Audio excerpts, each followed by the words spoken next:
Welcome to the Does This Happen to You podcast, where we explore the funny side of truth is stranger than fiction stories. Our story this week is from the book Stripped Down, A Naked Memoir by Stacey Keith.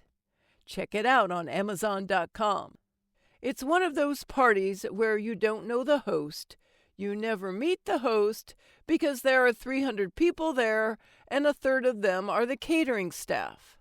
Ice sculpture in the living room, the usual nude, sweating tits, ringed by a display of red, engorged fruit. Floor-to-ceiling windows showing the rocky slope down to the Pacific. I've been in L.A. 2 months, and believe me, I'm intimately acquainted with that rocky slope. But that doesn't make things better. Already I feel sick and stunned and fat. You always feel fat at parties in the boo, regardless of your dress size. And if you engage in conversation with any female for longer than 10 seconds, you will hear the hair-trigger regurgitation of her resume like a special form of bulimia, which is always more impressive than yours, and you will rightly feel like a failure. A fat whale plus a failure equals whaler. Do the math. This house is all white like it's been scoured, with big oversized statement paintings full of turbulent color. Couches, white leather. A white shag rug lies beneath a coffee table. Around that table, half a dozen bare legs are crossed in coy invitation. You see things in lightning illumination. Fingers holding champagne flutes. Glossy curtains of hair. Tanned, bony shoulders that resemble arthritic knuckles. And lots of teeth, bared in one giant rictus. I swipe a flute of Tattinger just to get myself something to do with my hands, although champagne tastes like ass to me, and the stuff hisses angrily. I've probably debased my taste buds with too much Diet Coke. I wonder why I've never been able to do anything hip in my whole life, like drink absinthe, or smoke a Gaulois, or enjoy a party. I'm not even sure why I'm here, and then I remember. Gordon had regaled me over the phone with some shop-worn tale about a Playboy model from Missouri who did the party circuit, met Oliver Stone, and got a part in one of his films. This model must be one of the thousands of headshots papering Gordon's office, his private harem of holes. Fuck that one, and I'm gonna fuck that one. Go, so you can get yourself invited to other parties, he tells me.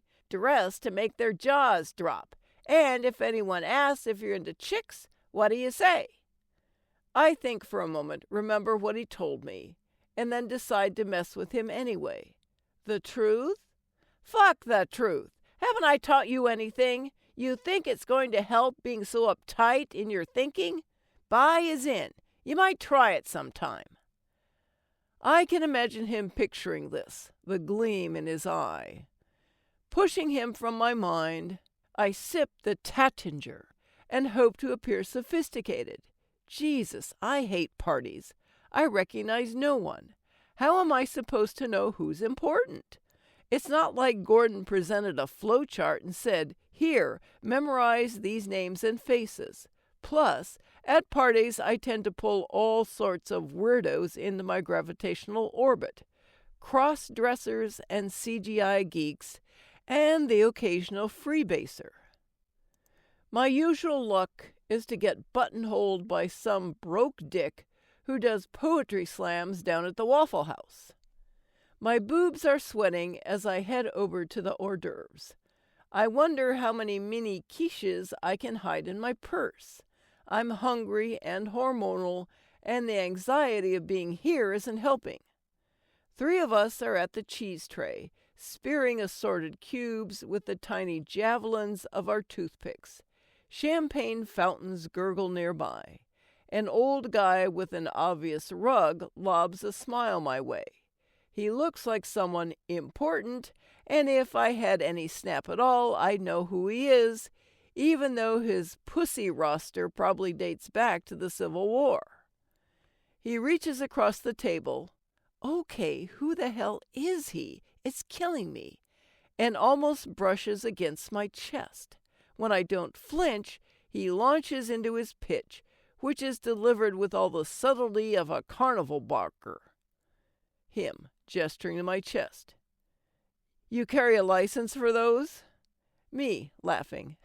Maybe an operator's permit. Him, openly leering. Bet you've got a lot of guys wanting permission to operate.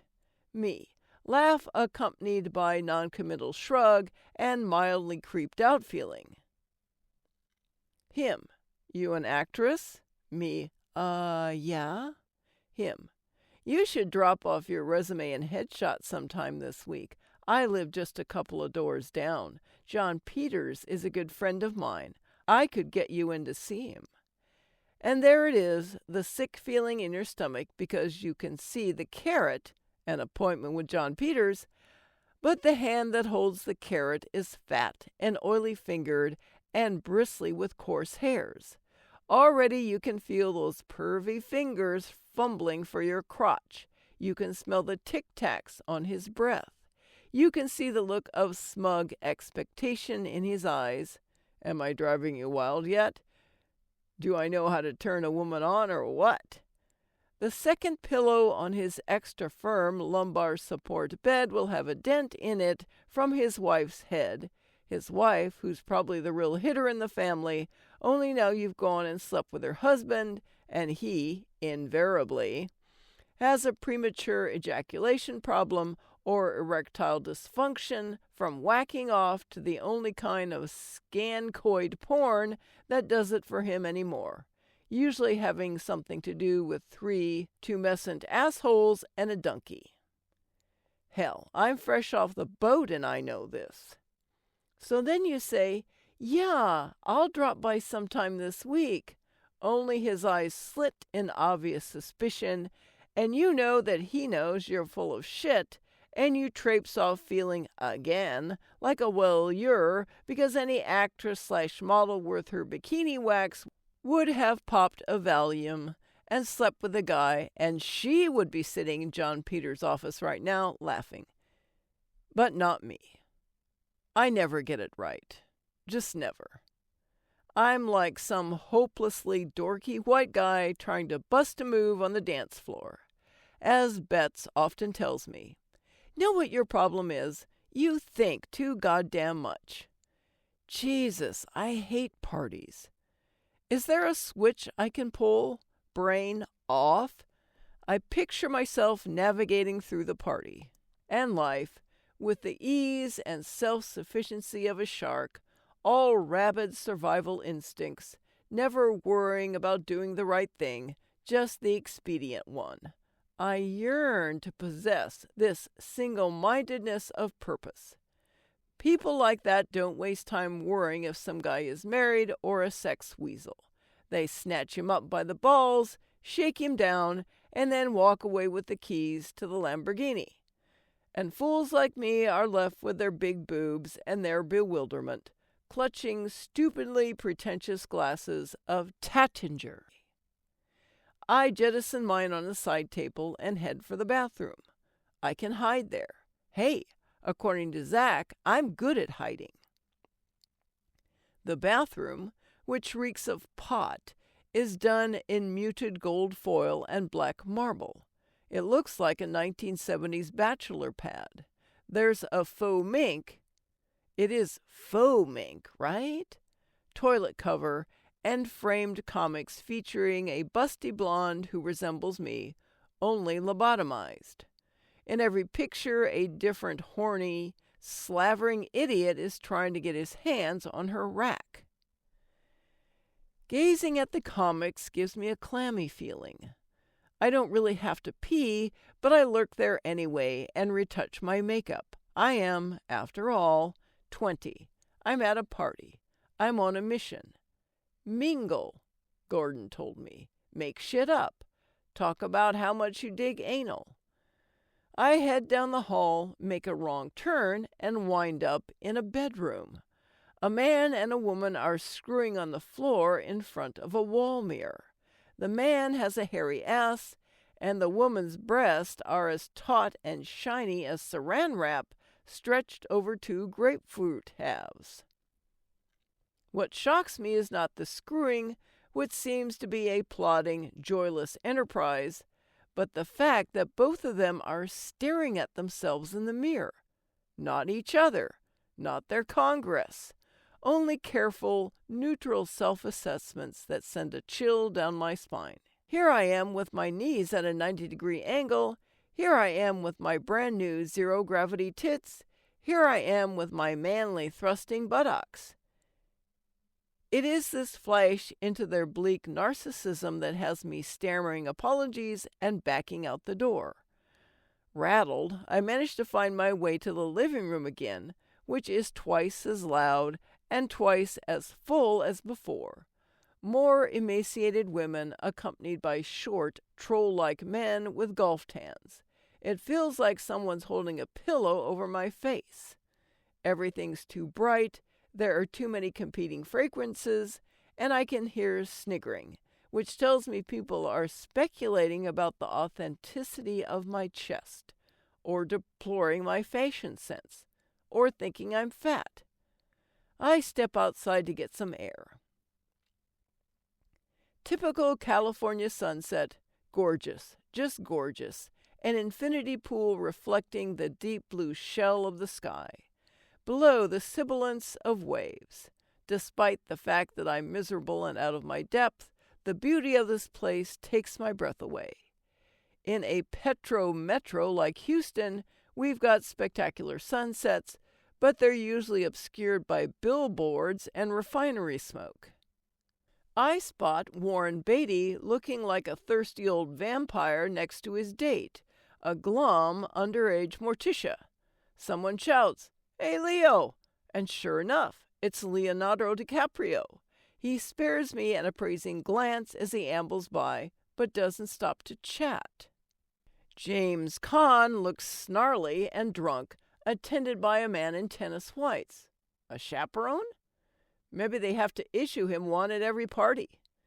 There's Vanna White wearing a Versace jumpsuit and snakeskin peep-toes, the price of which could finance the overthrow of a small banana republic. I wonder if she would sell me a clue, one fucking clue, how I'm going to ingratiate myself with anyone who can get me a job, because I could use that big break pretty soon, rent being what it is, and I'm getting pretty goddamn sick of taking my clothes off in front of cameras. What will I do when I turn 40 and no one wants me to take my clothes off?